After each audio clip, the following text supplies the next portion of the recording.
Hello, my friend, and welcome to TFU News and Views. I am your host, Anthony Brucali, owner, operator, madman behind TFU.INFO, the website, the Toy Archive. This podcast, Transformers University podcast, the YouTube channel, and oh so much more. And I want to welcome you to this special Earthrise Spoiler Edition. Now, if you heard our last episode, I did my non-spoiler thoughts. It covered anything that was mentioned in the trailers for Earthrise that have dropped on YouTube, but it did not include any specific spoilers, partially due to the news embargo from my friends at Netflix, who allowed me to watch the series a little bit early, and partially because I wanted you to go and watch it. So I'm going to assume from here on out that you've gone and watched Transformers Earthrise. Now, if you haven't, I'm going to give you a couple seconds to punch out, but I do recommend that you go back, episode 41, the episode right before this one, and give it a listen. And there's no spoilers that aren't in the trailer, as I mentioned before, and it should give you an idea of what you are in for. But unlike last time where I went, about 10 minutes, kind of recapping my thoughts on Siege, we're not going to do that. We're going to get right into things. So here we go. We're going to start our spoilers right now. In 5, 4, 3, you better punch out, 2, 1. All right, it is spoiler time. And I'm going to give you my overall thoughts first on this series real quick.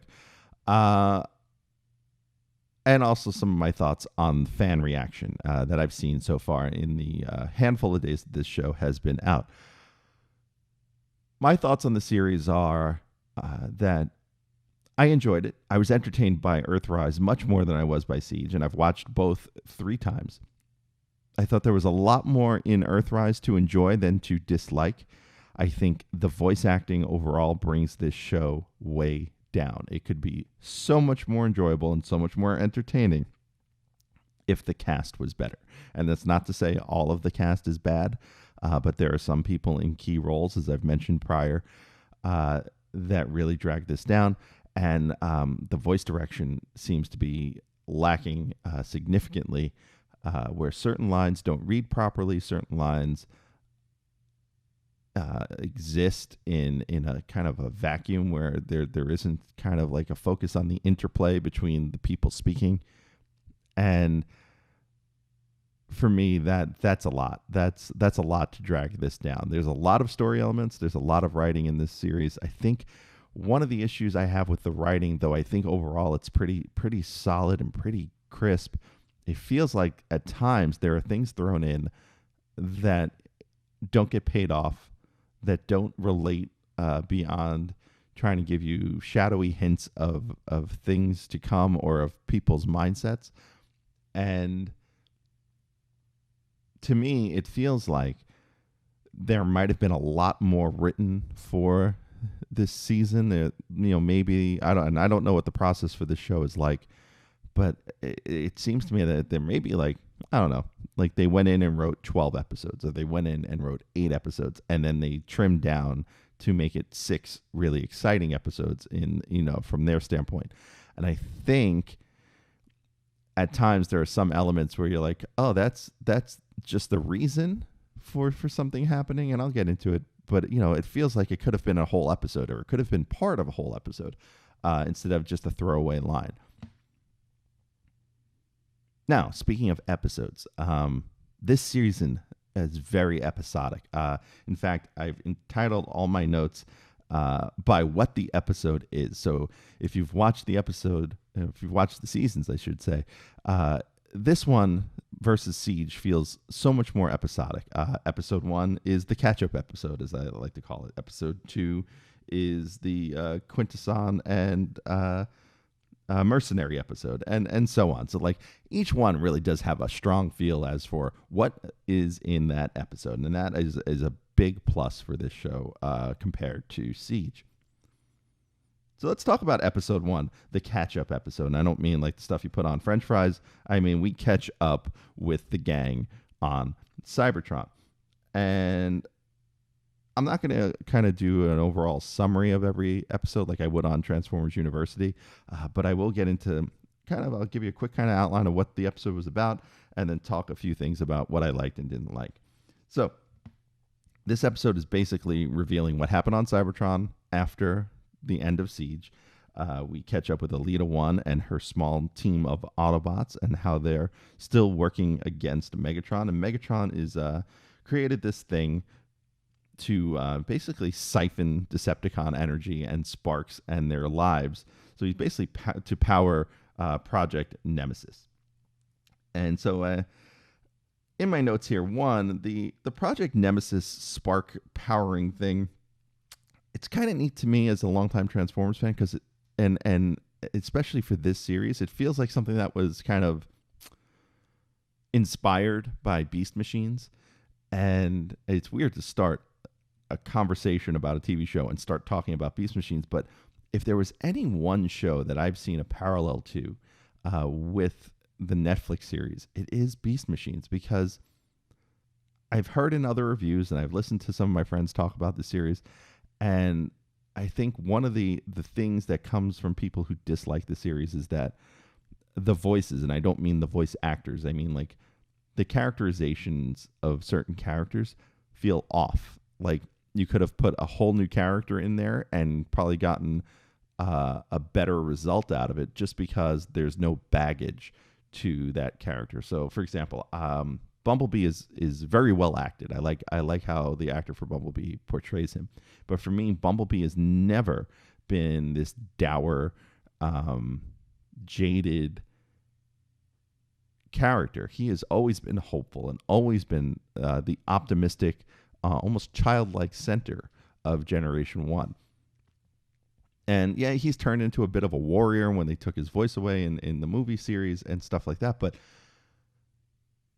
if you're trying to do a G1 feel and you're trying to do a Generation 1 feel, nailing Bumblebee to being the hopes of the Autobots in his mannerisms and the way he is, and almost to a point of naivety, is kind of where he should sit. And he is kind of slowly becoming this kind of hopeful leader character throughout this season, which is a nice touch. But okay, flip that on its head. What if the character was somebody we just didn't even know? Just a new character, new name, isn't Bumblebee, doesn't carry all that weight to that character. Is he more or less interesting? And I think the answer is he's more interesting. And that's kind of how I felt about Beast Machines. Like, you had this great series in Beast Wars, and to follow it up a year later was going to be hard for any production team and any writing staff. And on top of it, you had their spin on those characters, which didn't always fit. Rat Trap didn't always fit who he was. Optimus Primal didn't always fit who he was the 3 seasons before. And so for me, those kinds of things are where you're like, Beast Machine's a lot better if you just imagine all the characters as a new team of Maximals. And that's kind of the test I always put like a Transformers series through. And this is one I've put on Siege, that some of these characters, like, for example, Jetfire, doesn't seem to sit right with me either. But he's really well written and he's really enjoyable. And I just almost wish they had just taken the body type and given him different colors and called him something else. Anyway, I've digressed here a little bit. But the Beast Machines influence seems to be here with Megatron using souls to power something. And this is the one, it's to power Project Nemesis. And I've made a note in my notes, and I call TF for Dummies, Transformers for Dummies. That's what a lot of this series feels like. It's cherry-picking Transformers lore for a mainstream audience. So the audience that would watch something like the Netflix series has probably seen Transformers the movie a whole bunch of times. It's probably been a while since they've seen G1. And when they remember G1, they're remembering things like, The Ultimate Doom or Heavy Metal War or The Return of Optimus Prime. They're not remembering, I don't know, Bot or Enter the Nightbird or, some of the child's play. A lot of the season 2 stuff, or season 3, right? No one's checking in with the gang from Carnage and C Minor. So I call this TF for Dummies because it's certainly pulled a lot of things from a lot of different facets of the Transformers fandom and Transformers history in the mythology there. So it is fun to see what they've pulled, that the writing staff has pulled to use for this. Now, one character we meet early on in this episode and meet throughout the season is someone who had a toy in the Siege line in Walmart that you can now no longer find, and that is Scrapface. So it's great that he's not just a toy character. And I'm glad I picked one up. I wanted to pick up 3 to make the camera out of him. But Scrapface just on his own as a single one character is pretty awesome. So glad he's in the show. I'm glad they have a big slash across his face to kind of complement his name. We also see Megatron in this episode talking to Ultra Magnus's head that he keeps on his desk. I think this is a hint that he is going crazy or could be insane, that we kind of pay off with the Galvatron stuff later on, but I don't feel like this thread is ever fully paid off. You know, Megatron keeping a trophy of Ultra Magnus's head is pretty dark. It reminded me very much of like the governor in The Walking Dead, and to have that there and have him talking to Ultra Magnus for part of an episode, I think maybe a little bit in the second episode, and then never doing anything with it and having anyone address it, is one of the things where I go, you know, I think they wrote more and then cut a lot out and then cut everything out all the time. But this is one of the problems that plagues this series. So the writing, I always say the writing is solid. I don't know if the writing is focused though. Sometimes things seem to be all over the place, and this is an example of that. Now, also in this episode, we have a neat cameo by Steeljaw and his ultimate death as well. And speaking of deaths, we get Hot Link killed for the first time this season in this episode. And I found that like Hot Link, the toy character, which is this purple seeker to kind of take the place of Skywarp, who died in the first season. Hot Link is kind of the waspinator of this series. He or she, because it's gotten both pronouns, gets killed a lot. We also get another new character in this episode, and one that I'm absolutely fascinated with, and that is Shamble, the Decepticon running, what was that, Sector 12. He is just basically a reskin of the Refractor model with a bum leg. The name Shamble is brilliant. It's how he walks. Right? He's got a bad leg. He lives in this dump with a bunch of injured Decepticons, so he is in shambles. Very, very well done by the writing team there. Great voice by Frank Todaro, who also voices Starscream. One of the really big highlights of this series is Frank's acting in here. I like that Shamble has a limp. I just like I really hope we get a toy of this guy. Just an excuse to reuse that refractor tooling again. And then that gives us at least 2 from this series. And then maybe we get a third somewhere in Kingdom. And then we can make a new camera out of those 3. Now, speaking of characters falling into roles, as I mentioned earlier, the flip side of this is that there are a few characters in this season that are fairly unknown and fairly underused or unused. So, for example, Chromia, who outside of the IDW comics and the Windblade stories, was never really used much, right? She never really used much in G1 in her one appearance. And I like the idea that she is the Autobot sniper. And it's done to a really good effect throughout this season. And in this episode, the Autobots are sent into a prison via Steeljaw's intel, which is, of course, a trap. There's lots of Seekers and Impactor body models reused and in different colors. And in the raid on the prison, Jetfire kills Hot Link a second time for the season. And in this episode, I'm keeping track. There's a line also in here where I think it's Elita 1 says, "Stay alert" to the other Autobots. And Red Alert says, "I'm always alert." Uh, I found that particularly funny. It's kind of a bad joke, but it's also fairly amusing to me. I don't think this is on purpose, but Red Alert's name in Japan, in the Japanese series, is just Alert. So technically, that's still true. He is always Alert. Elsewhere in the story, we find out that Meg chooses to use Sector 12 for Project Nemesis, thus showing the lengths he's going to go through to power Project Nemesis. And the thing is, and this, I forgot to kind of pay this off myself, right? Project Nemesis, outside of like longtime Transformers fans, right?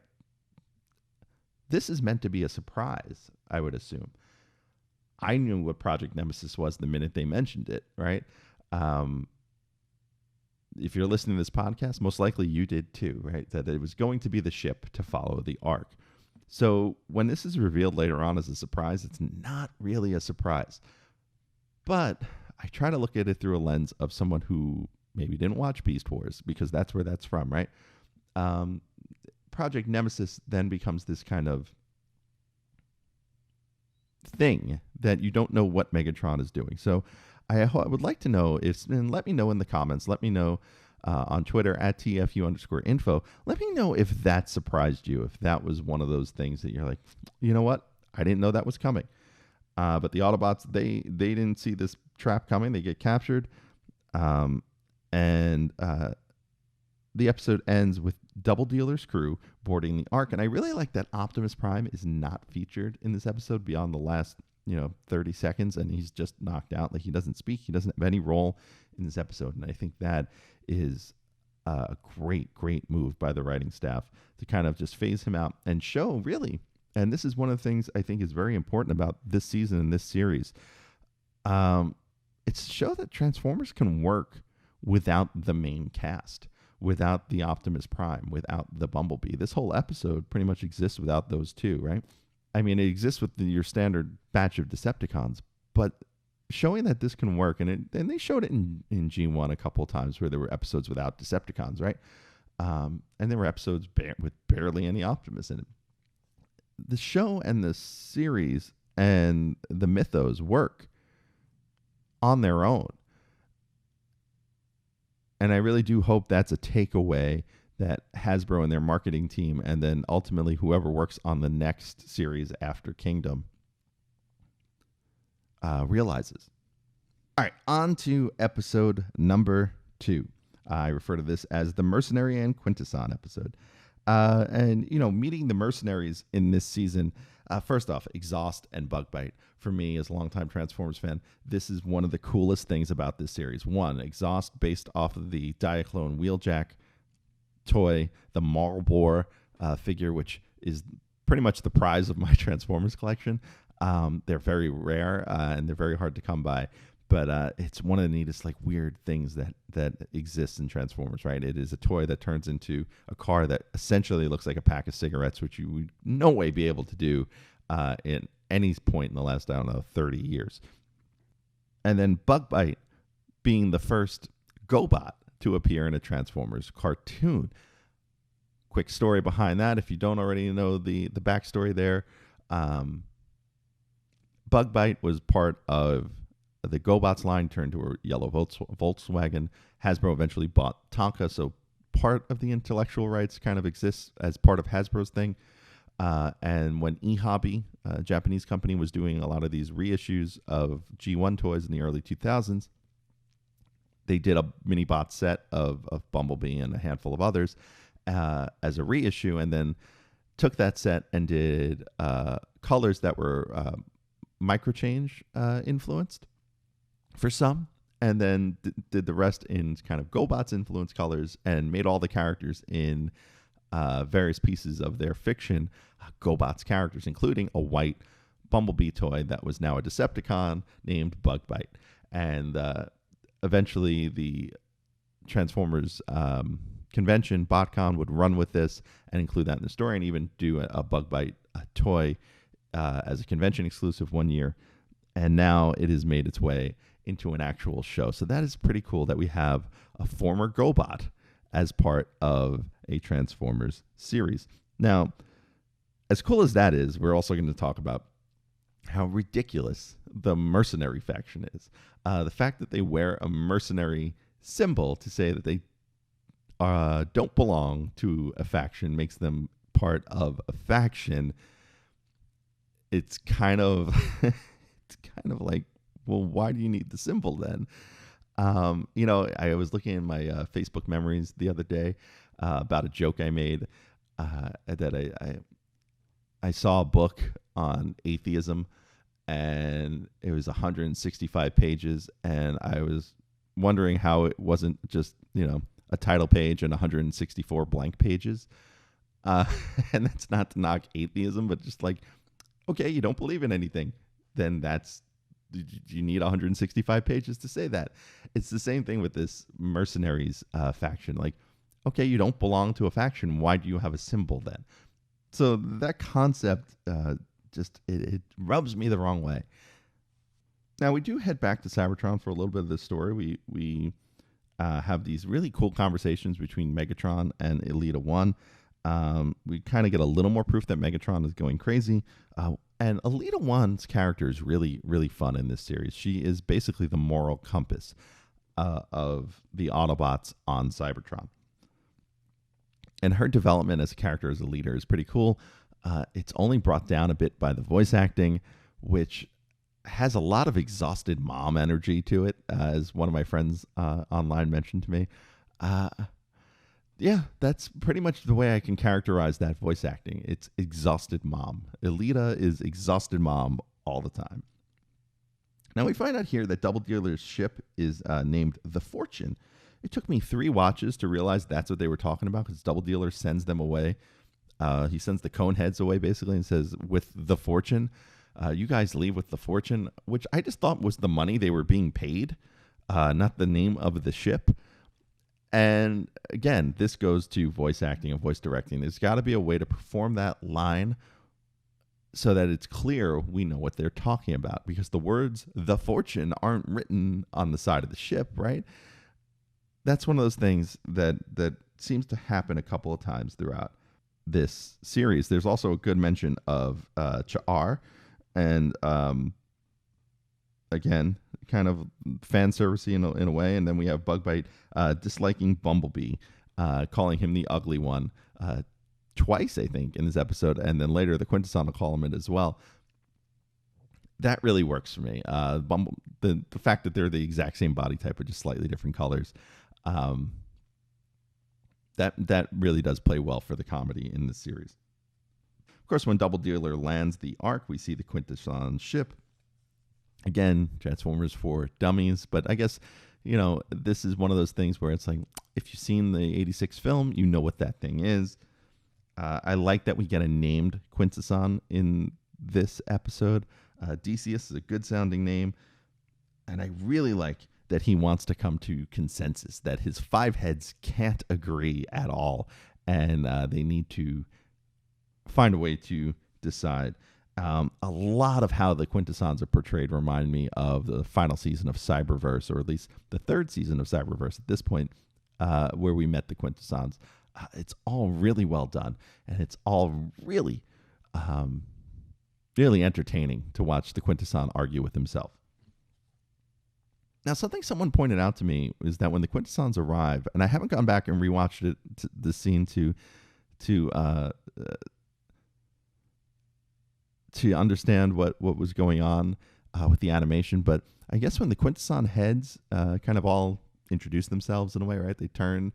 The Quintesson himself isn't turning, but the background is, which I guess it's one of those things, once you see it, you can't unsee it, and I haven't gone back to watch it, but yeah, I guess that would irk me too, right? You want the Quintesson talking to Optimus. You don't want the Quintesson just kind of talking in odd direction. So I need to see that one more time. But if you noticed it, again, great for you. And if I just ruined that scene for you, then I apologize. Now back on Cybertron, there's a mention of Crystal City and Omega Supreme, so that's a nice touch.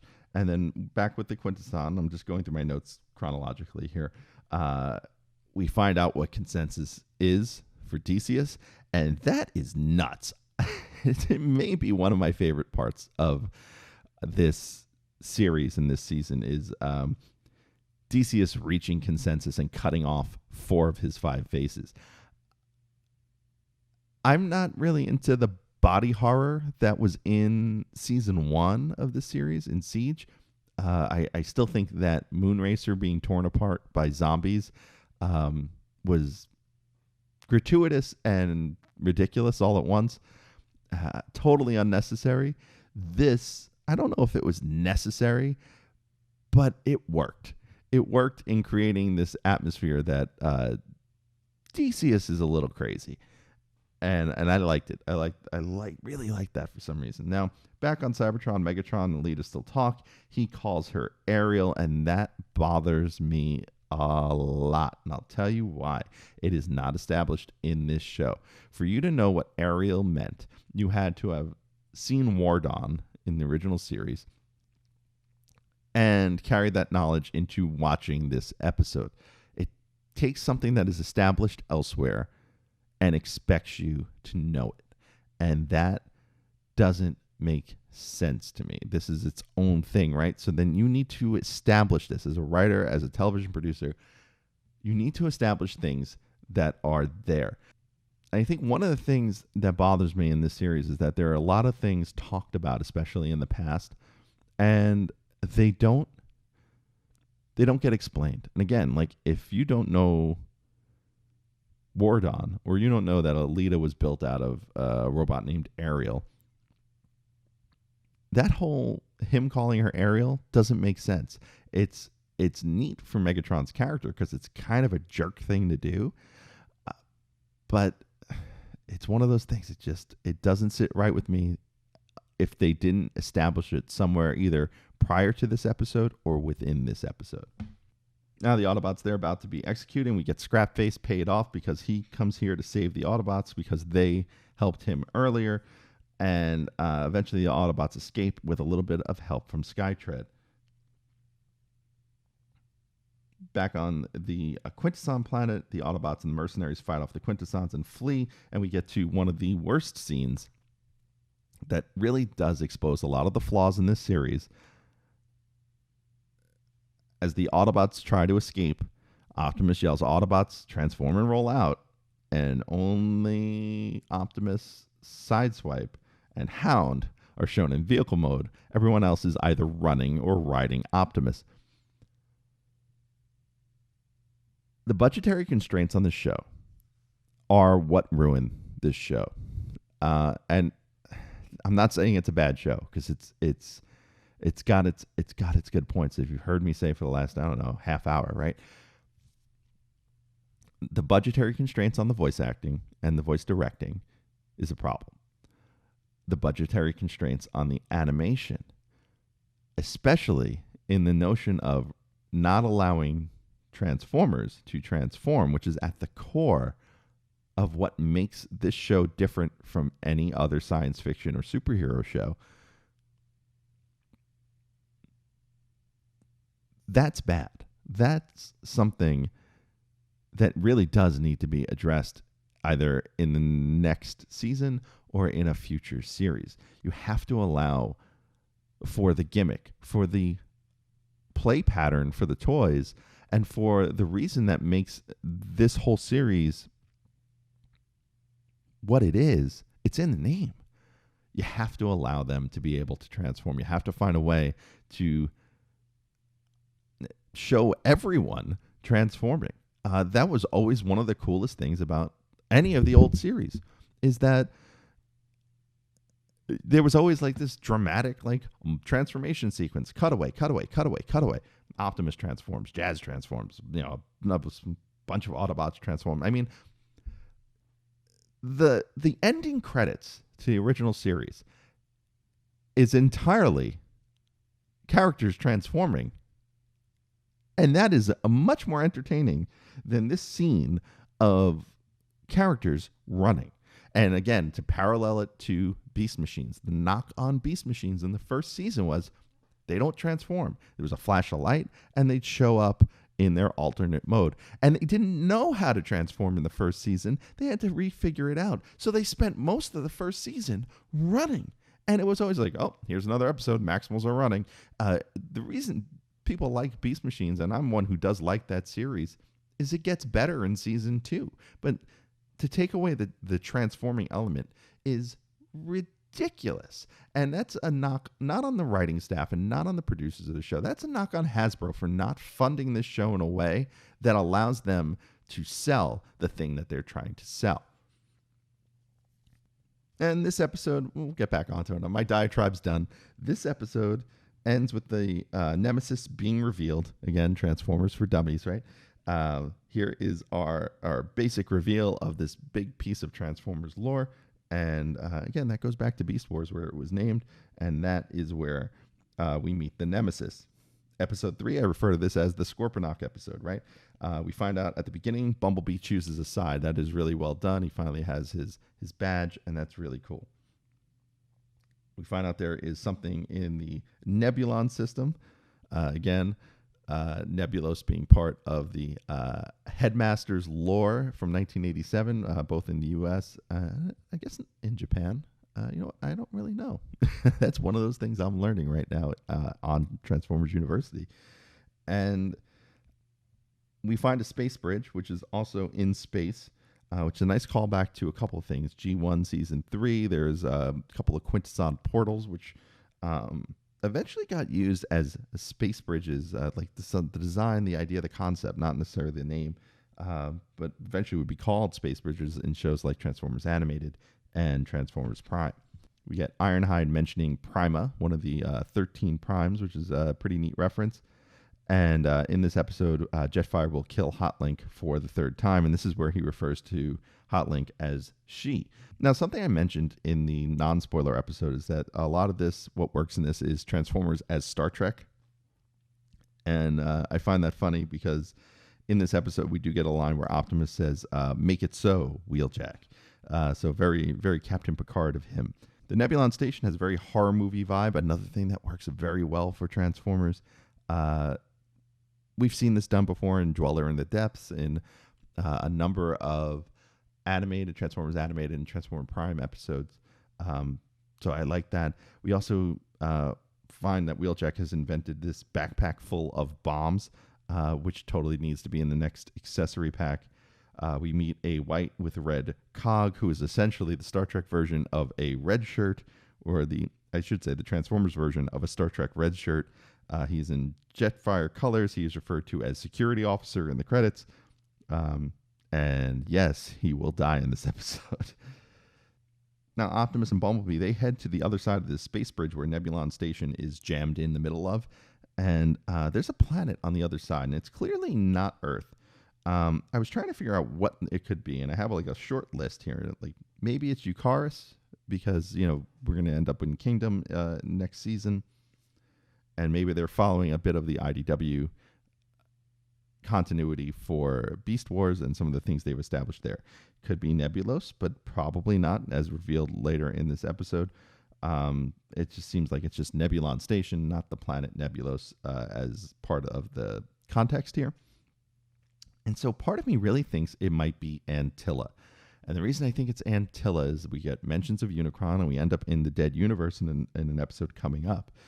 And Antilla plays strongly into IDW and the mythos behind Unicron. I won't spoil any of that for you because I'm not terribly well versed in it. I've read it all once. I've read the Wikipedia entry, but I don't want to say the wrong thing. But do look into Antilla. For you old G1 folks, that's the planet from Cosmic Rust. And they've found ways to work that into the IDW comics. The old 1.0 version, 1.0 phase 2 of IDW. Eventually, Scorponok will enter. It's a really nice reveal of a very large toy. Mirage uses his hologram power and to show off Omega Supreme as well. Another nice touch. I like that Mirage has holograms and not Hound, because that feels like how that was supposed to be back in the 80s and somewhere got screwed up along the way. Optimus Prime uses his axe, which is totally the Battlemaster mold in axe form, though it doesn't transform. And there's still more running. Nobody transforming. As I mentioned before, that is a problem. The Nemesis arrives, and we get some gratuitous G1-inspired lines, such as "Prepare a boarding party," and Megatron saying he will kill Optimus Prime with my bare hands. I like that they're referencing lines from G1 or from Transformers the movie, but not the obvious ones.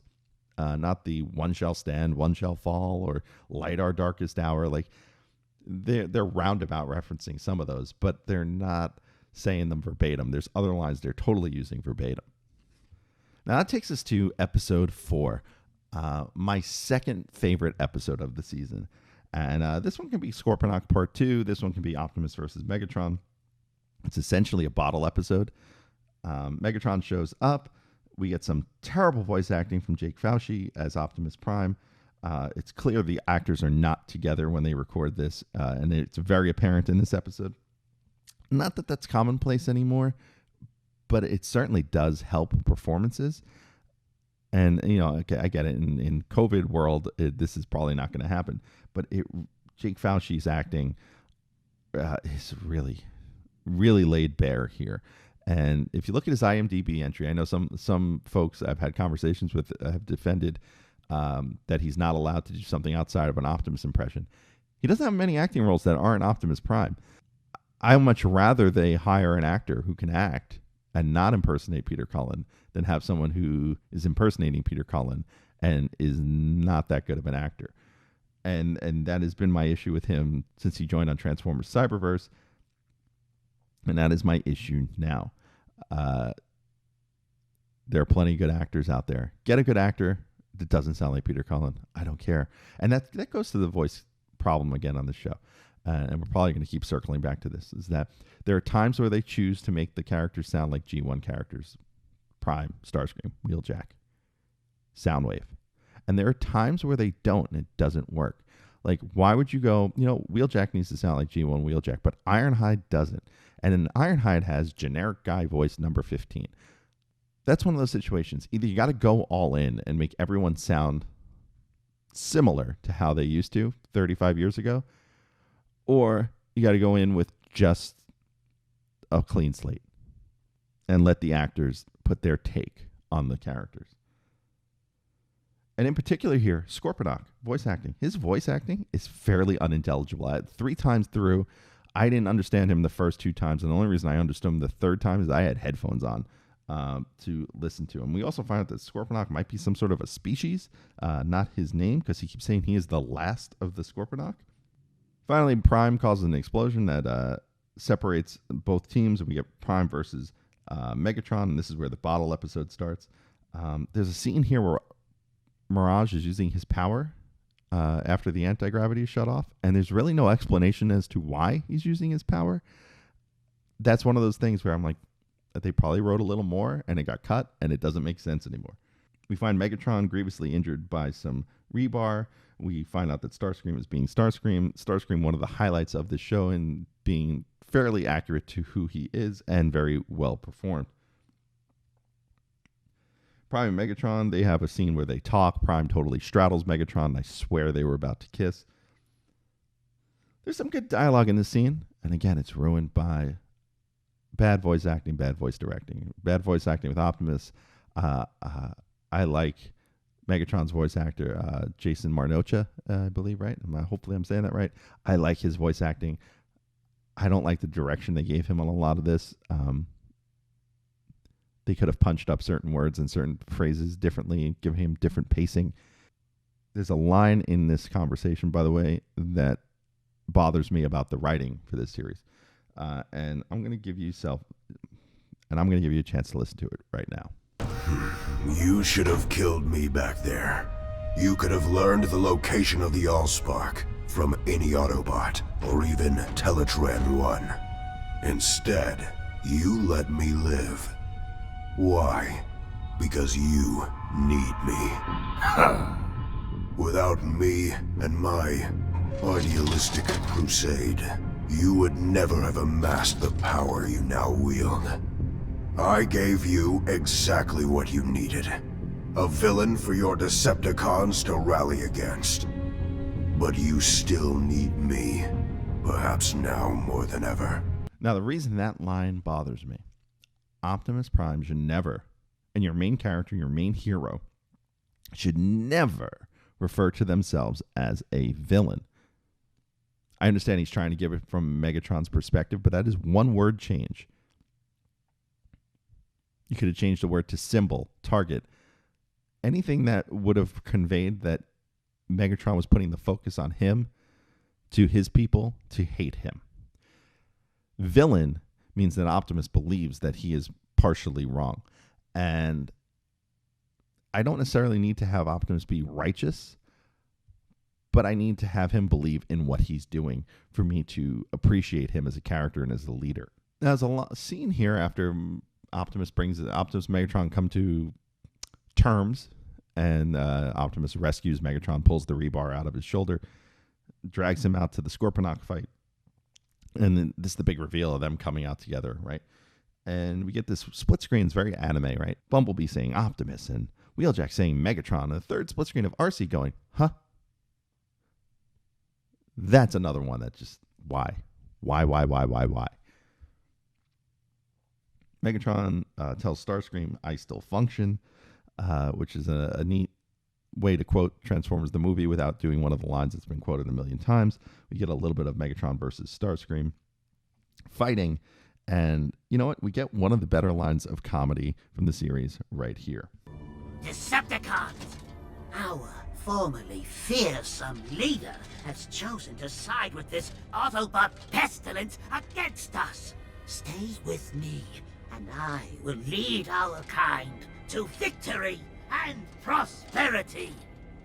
Should we get in the middle of this? I don't know what this is. Finally, Scorponok returns, and Bumblebee finds out that the head of Scorponok is his weakness. It's a nice touch for a headmaster. Optimus orders Wheeljack to repair Megatron, and I realize that Wheeljack's voice is pretty much Dr. Girlfriend from Venture Brothers. And then we find out the words Quintesson Judge are going to set off Scorponok to give us a little backstory. We find out he had a family, and they're all dead. But it's hard to tell who's talking in the scene. Scorponok's talking, but he has a garbled voice. And Megatron's talking, but he's facing away from the camera. And you can't tell really where one voice ends and the next voice begins. And you have no lip flap to kind of guide you along. That's bad on the production team. That's bad on the blocking and figuring out which camera angles to use. I think it's Megatron talking, but I wasn't entirely sure. Again, 3 watches through it, I'm still not 100% sure. So the Autobots, they use the distraction of Scorponok and some artificial gravity to escape. Starscream slips away to the Nemesis and orders the ship to blow up the station with Megatron inside. The explosion sends the Autobots to someplace, and that's where this episode ends. I really like this episode. Like, watching it the first time through, I was really impressed. I was like, this is the best episode of the series. Until I got to the next episode, episode 5, which is by far my favorite episode of the series. And this is the Galvatron and Skylinks episode. It starts with Alphatron banishing Skylinks to some place. We find out it's the dead universe, where statues of the 13 Primes are floating about. We find out Megatron survived and is on the Nemesis. He banishes Starscream once again off his bridge and takes the Nemesis into the rift.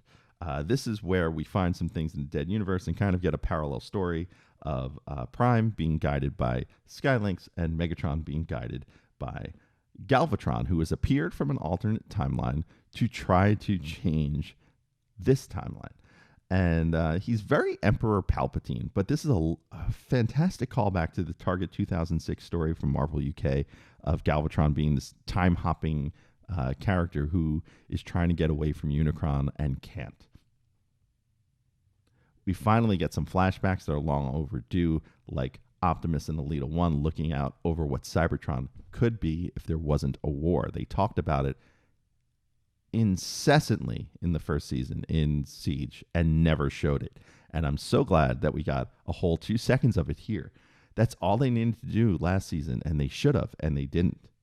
And of course, we have Skylinks showing Optimus various alternate realities. I thought that was a really good choice of not just of which character to use because he has a toy out, and really that's what they're doing here, selling toys. But you know, Skylinks showing Optimus, an alternate universe Optimus, dying from the visual reference to Transformers the movie. It's a good touch because even though he wasn't in that scene in Transformers the movie, he was in the scene where they resurrect Optimus in The Return of Optimus Prime. Also, he shows him a glimpse of Nemesis Prime, another toy they need to sell, and another nice touch, way to get that notion in there. On the flip side, when Galvatron is talking to Megatron and they were having flashbacks and alternate universe things here, he does say, you will kill Optimus Prime and take the Matrix for yourself. Another line ripped right out of Transformers the movie.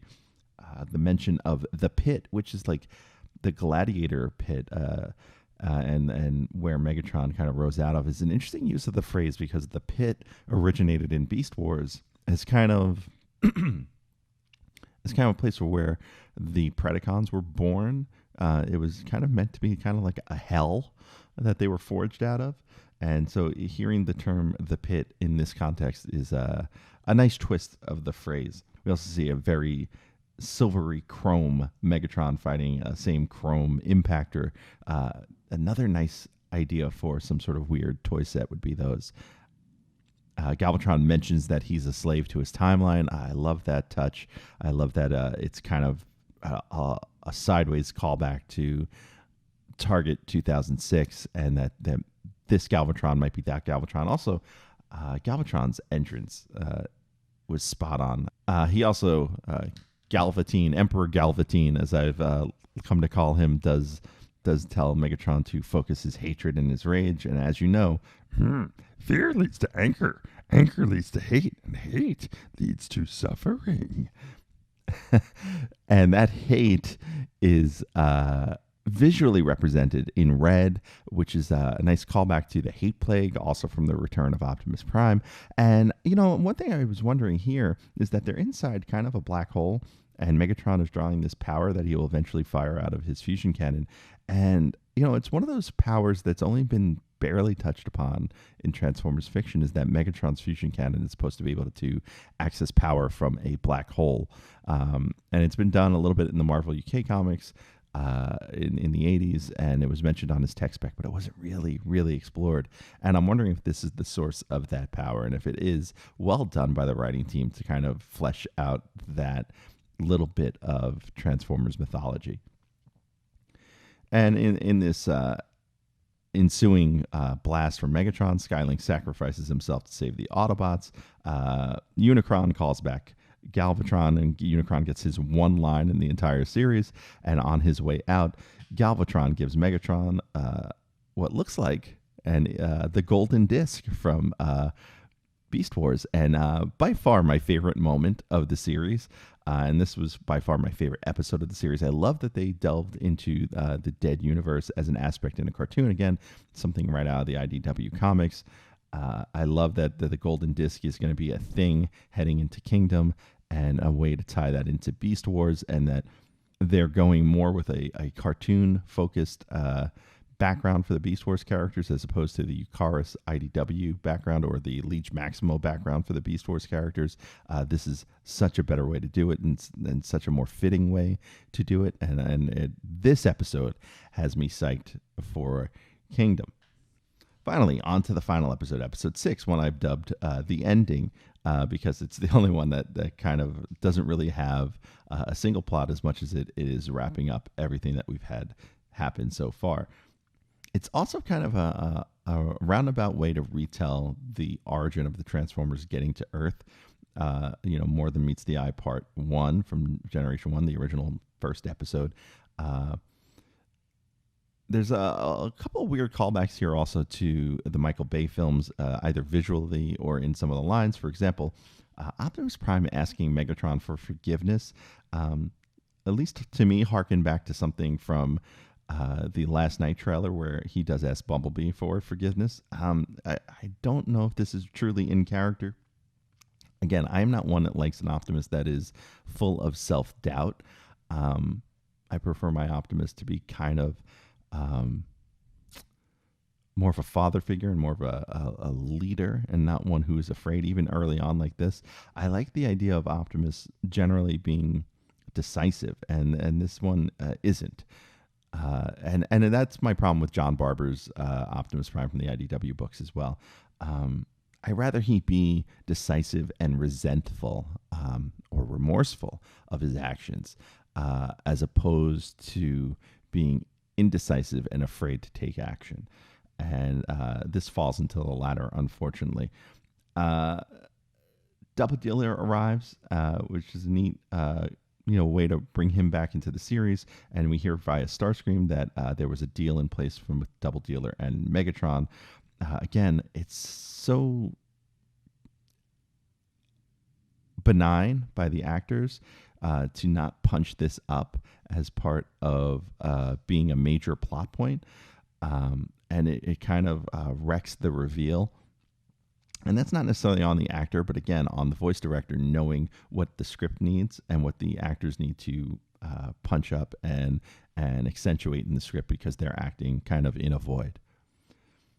Back on Cybertron, Elita 1, with her exhausted mom energy, finds out that Double Dealer has Optimus Prime, and a fight ensues with Shockwave, who now has an invisibility power.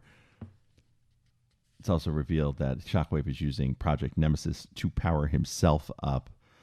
The Decepticons capture or appear to kill a whole bunch of Autobots, and this is led by Spinister, who we find out is alive. As Megatron fights Optimus, Megatron begs for mercy, another callback to Transformers the movie. And then we get this great reveal that Decius is controlling Double Dealer, and that Double Dealer is actually dead. And Decius has taken him as more or less a new face. Elsewhere on the ship, though, Bugbite and Exhaust are making repairs, and Cog gets his moment in this series. He takes out Bugbite and he takes out Exhaust, and then he takes out Decius before Decius kills him and leaves the ship. It's kind of like a really cool sacrificial cowboy moment, and I love that they used Cog for this. I mean, he's kind of a disposable character, but they gave him something to latch onto and something for fans to really like. Same thing they did with Chromia here as the assassin, or as the sniper, I should say. She gets shot in the chest, but she survives, and she helps take out a whole bunch of Decepticons, even shoots Skytread in the head, even though he was like, hey, I helped. And as this is all going on, there's an explosion at the Decepticon base from charges that Elita 1 had planted, and that is kind of the cliffhanger ending for what's happening on Cybertron this season. And also, we do see Chromia transform and roll away. And again, that's, for me, that is one where, as far as budgetary choices go, I like that they used Chromia as this sniper, but the body model doesn't apply to many characters. It applied to her and Moonracer mainly, and you had to be able to transform her, and you did, and then you can't use that anywhere else down the line. That's poor planning. Back on the Ark, Megatron has taken the Matrix from Optimus Prime, and he calls him Orion. Again, that is one of those things that just bugs me. Yes, I know he was Orion Pax before the Matrix, but the audience, if this is their first time through, does not. And that whole situation makes zero sense without that context. And so that's just bad. It's just not good storytelling. You have to be able to include your entire audience in the story. Not just the ones who already know the source material. It doesn't mean you need to retell Optimus's entire origin in whatever form that is, but you have to establish that somewhere before pulling this stuff. In this whole process of Megatron gloating, Bumblebee saves the day, and I really liked that moment. It's a great moment for Bumblebee as he's becoming this leader. Despite my dislike of using Bumblebee in this role, this story arc is really good for the character, even though I don't feel like it applies properly to Bumblebee historically. The neat thing here, though, is he takes the shot, which kind of harkens back to the previous season where Megatron gave the advice to Jetfire, when you have the shot, take it. And Bumblebee had the shot on Megatron and took it and drove him off. Ultimately, the Fortune explodes, and the Nemesis and the Ark are caught in the explosion. They're both in various states of being disabled. One of the things that's disabled the Ark, by the way, is Teletran 1 has absorbed a whole bunch of information coming out of the black hole, and they can't really use the systems. This is one of those things I was talking about earlier, where it feels like they wrote something here, and that should be all or part of an episode addressing Teletran 1's malfunctions, addressing all the data it's absorbed, and finding out the story that is there and how that affects the bigger picture. Because they don't address that here, it feels like a throwaway. It feels like it was a line just to create a reason for them to be stalled. And that feels empty to me. There are simpler ways to create the notion that the ship is stalled. And those are perfect. That's a perfectly fine way to do things. But if you're going to go through the trouble of creating this reason, then you've got to pay that off. And they didn't do that here again. So the ships crash to Earth. The visual is very similar to the Autobots coming to Earth in the Michael Bay film of 2007, which is, again, a nice visual touch, a nice callback for people who are a little less familiar with the franchise but may have seen the Bay films, and in addition to whatever they have seen from G1.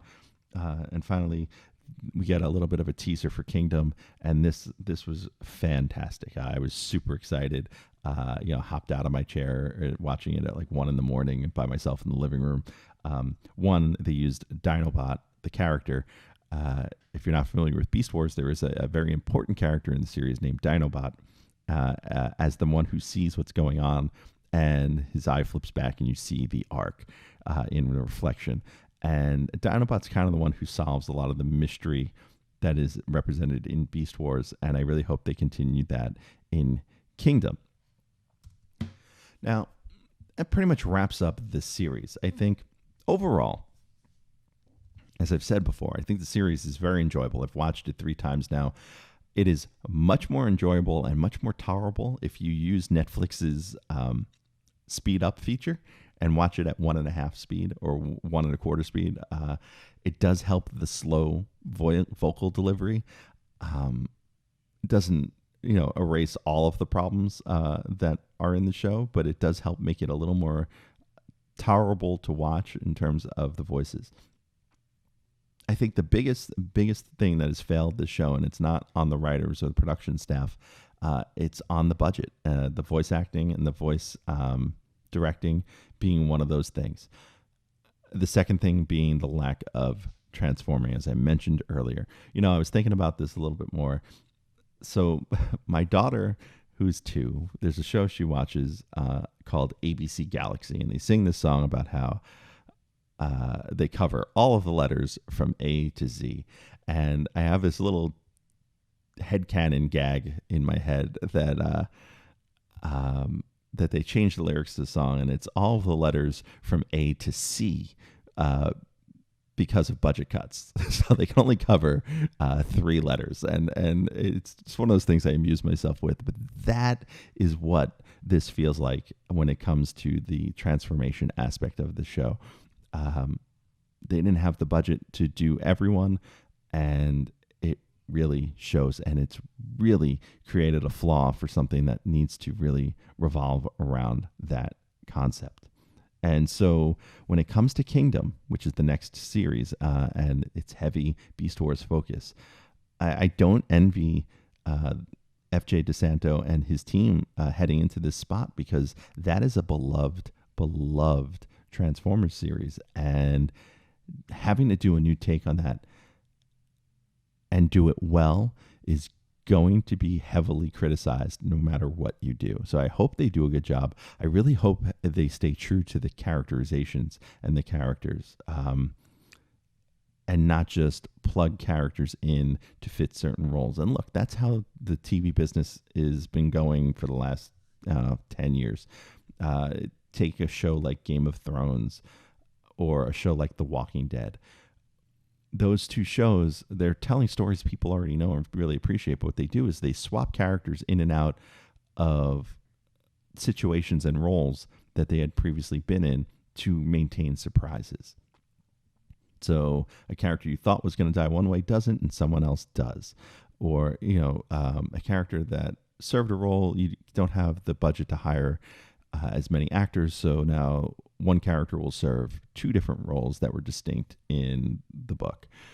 These are kind of just general examples, and I think with animation you don't have to run into a lot of that, but with the lack of budget for the transformations, you will. So I really do hope, as far as story goes, they create a story for Kingdom that doesn't make me feel like it's just a bunch of new characters in old skins, and that they truly honor what a great show Beast Wars was. I mean, I'm going to say it right here. It's my favorite Transformers series. And most of you probably already know that if you've listened to my show. So yeah, I've got a personal stake in it, much more so than these two previous portions of the trilogy. That said, I hope you've enjoyed this spoiler-filled look at Earthrise. I hope you find this informative and even-handed at the very least, because I've heard a lot of reviews that are pretty harsh, and I've heard a lot of reviews that are glowing, and I don't necessarily agree with either. So I would say this: go watch the show on Netflix. It is worth the 2.5 hours it takes to watch it or so. And form your own opinion, and then check back with me here on YouTube or on my Twitter at TFU_info, on Facebook at facebook.com/TFU.INFO, or Instagram.com/TFU.INFO, and tell me what you thought of the show. Tell me where I'm wrong. Tell me where I'm right. I would love to hear more from you. And don't forget, if you're watching on YouTube, please subscribe. And if you're listening on the podcast feed, also please subscribe, leave a review. Let me know what you think of this show and this series. And of course, please check out Transformers University, where I cover all of Transformers history starting in 1984. We're currently working our way through 1987, slowly approaching our episode 100 special. More on that in a few weeks. Once again, thanks for listening. Thanks for watching. I am your host, Anthony Brucali, owner-operator, Madman, behind TFU.INFO. Until next time, see you.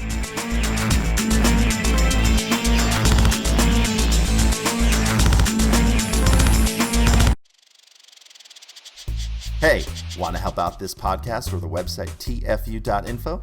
There's a number of ways you can do it. Let me tell you how. You can help us directly by joining our Patreon and enrolling as a student at Transformers University. There, you'll get early access to the podcast as well as exclusive behind-the-scenes peeks and perks for as little as $1 a month. Sign up is quick and easy. Just swing on by to www.patreon.com/TFU.INFO. Another way you can help us is by using our Amazon link, www.tfu.info/Amazon.